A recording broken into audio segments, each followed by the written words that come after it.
If you already have tons and tons of parameters, increasing the parameters just a little bit more gets you barely anything, whereas spending that same compute showing the network more data during training gives you a whole lot more.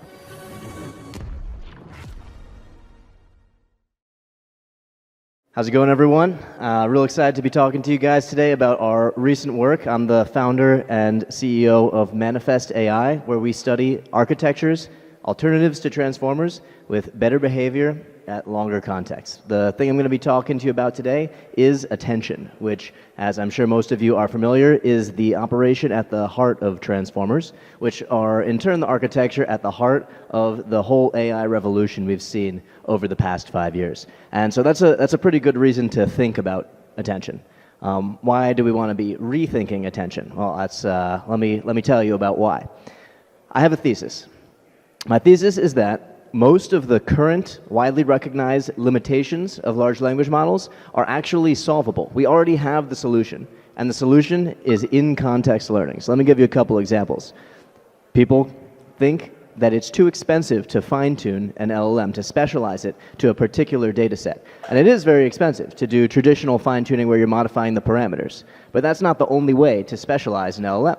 Another thing that is widely recognized is that you can just add a couple new examples to the context. Use in-context learning to specialize the LLM to any given new task. The problem, of course, is that this capability sort of peters out after a couple hundred examples, or a couple hundred tokens worth of examples. LLMs don't have the ability to put in, for example, an entire data set into the context and use that to improve their capabilities. Another example, hallucinations. Once again, we have a solution already in place. Right now, if you take any mainstream LLM and ask it a factual question, it might hallucinate the response. But if you take a big source, like a reference material, put that into the context first, and then ask it your question, it will correctly give you the factual answer that it found in that reference, or, assuming you've prompted it correctly, say, no answer is available if this answer wasn't in that reference. No hallucination issues. But once again, this can't be done on the massive sources that we would need to be able to have all of our factual questions answered. If we had longer contexts and more in-context learning, this wouldn't be an issue.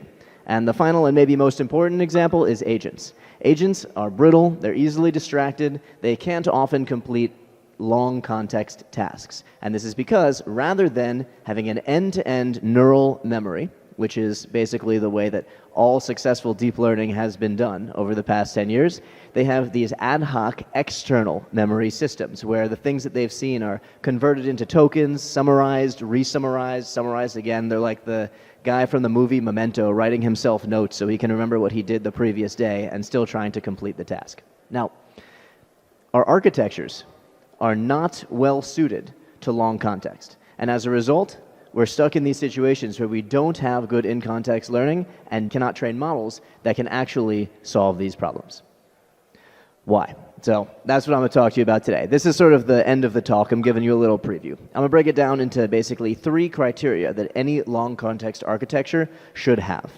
One of them, balance, one of them, efficiency, and one of them, strength. And we'll go through all these variants of attention and see why nothing that is currently a mainstream architecture is actually a promising candidate for being able to be trained to have really good in-context learning on extremely long context documents. And then finally, I'll introduce some work that we're doing at Manifest AI on finding new architectures that do have these properties. So to get started, a very simple model of LLMs here. The black box represents the model. It has 2 inputs. We call the inputs the context and the parameters. The context, of course, is the set of tokens that are passed into the model as input, whereas the parameters is a big list of numbers trained in the pre-training process that ends up defining the model's behavior. And the output is going to be a distribution over next tokens. You sample from this, and we get all the AI magic that we know and love. So I want to go a little bit more detail into how the context actually turns into the predictions. So before transformers, we had recurrent neural networks. And recurrent neural networks look at 1 token at a time. They first see 2, then they look at B, then OR, then NOT. And what they do is they update an internal state. The state is essentially a summary of all the things that it's seen before. And using that update, they are able to persist information from the past into the future and use it to make predictions. So the blue over here represents the state. Now, we're going to contrast this with attention, which of course is what has been found to work much, much better than RNNs over the past 5 years. Attention actually looks at all the tokens at once. So it doesn't just look at to and then be, it looks at to be together. Then it looks at to be or together. And actually, interestingly, you can write attention just like you could for an RNN. All you need to do is make it so that the state grows. With each additional token of context seen, the state gets a little bit larger in order to be able to hold it. So I want to highlight this contrast, right? The core contrast here between what I'm calling RNNs and attention is whether the state size is constant or whether the state size is growing. And now I want to rewrite that same diagram from before, but in a little bit of a cleaner way. Now, instead of having a context and parameters, we just have a state and parameters. So everyone with me? This still makes sense, right? And the reason I'm writing it like this is because it lets us to paint a picture with a cool symmetry. This is sort of the more functional way of writing the same thing. And we see that we have these two arrays of numbers that control the response of the neural network. It's just a function of these two things. And not only that, but we have a process for generating these numbers, right? How do we get the parameters? Well, we have a bunch of tokens called the data set. We apply compute in a process we call training, and what comes out is the parameters. You can actually draw the exact same picture for the state. You have a bunch of tokens, which we call the context. You apply compute in a process we call inference, and what you get out is another list of numbers. And together, these two lists of numbers control the behavior of the neural network. Okay, so that's the background. That's setting the stage. Now we understand what all the main concepts that we're working with here are and how they interplay to produce the behavior of the neural network. So now I want to bring up the first of the three criteria that I mentioned at the start of the talk, which is balance. Balance is a general principle that basically is downstream of the diminishing returns that we get from scaling various neural networks. So you saw, for example, in the last talk about scaling laws, how certain factors like the number of parameters of the neural network or the amount of data that the neural network sees can be basically transformed into predictions for how that model will perform. And something that is ubiquitous across all the scaling laws literature is this concept of diminishing returns. If you keep scaling the parameters, each subsequent increase in parameter count gives you less and less benefit than the previous one did. And ultimately what this means is that you don't want to scale any one axis too much before scaling the others. Because if you already have tons and tons of parameters, increasing the parameters just a little bit more gets you barely anything. Whereas spending that same compute, showing the network more data during training, gives you a whole lot more. In the middle, you can see a figure from the Chinchilla paper, basically showing exactly this, that in any given FLOPS budget, the optimal training comes from a balance between scaling the parameters and scaling the data seen. And the other figure with the three curves is basically just an example of training transformers with different balances between state and parameters. So now, let's go through these four objects. We know that we have these four things that influence the behavior, and we know we want them to be balanced. I'm going to talk about Llama 3.1 because this is one of the few foundation models that has a paper that fully explains how it was created, and so I know all these numbers. I'm guessing the other foundation models are the same, but only the researchers who trained them know that. So parameters. Llama 3.1 is a 400 billion parameter model, which translates to, on disk, 1.6 terabytes of information. The data set used to train it is 30 terabytes, and this seems like a pretty reasonable ratio, right? Now let's look at the state. The state is 60 gigabytes. Not quite as big as 1.6 terabytes, but, relatively nearby. But now we come to the context. Llama 3.1 has a context of 128K, and this translates into 256 kilobytes of information. So now we see this crazy imbalance between the data set and the context. The parameters and state, these are pretty similar. These are 30x apart. But the data set and the context, these are 1 trillion x apart. Complete imbalance, which should indicate to us that maybe it's valuable to scale the context. So why don't we scale the context? Why do we end up in this situation? The reason is increasing the context size means increasing the state size because we're using a transformer which has attention.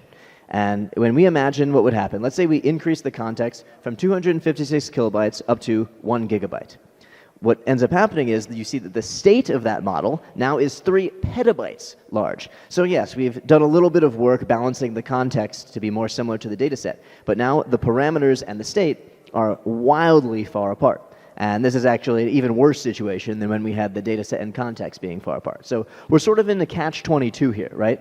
Because we have the attention with a growing state tied to the context, we're stuck. We're always either going to have an imbalance between the context and the data set, or an imbalance between the state and the parameters.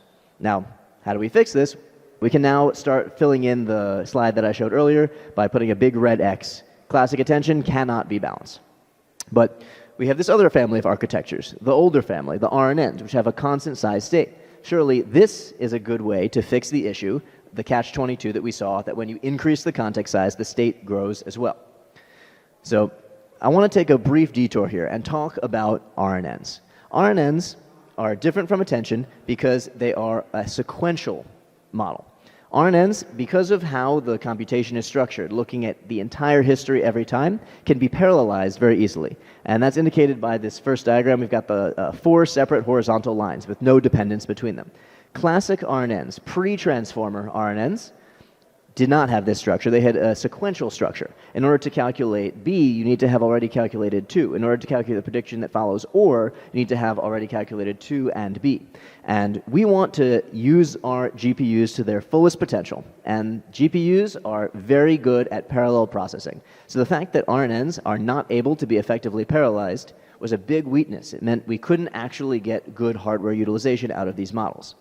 But in recent years, that has changed. There's a new family of architectures in town, something that could be called either linear attention or modern RNN, if you will. These are sort of 2 angles on the same concept.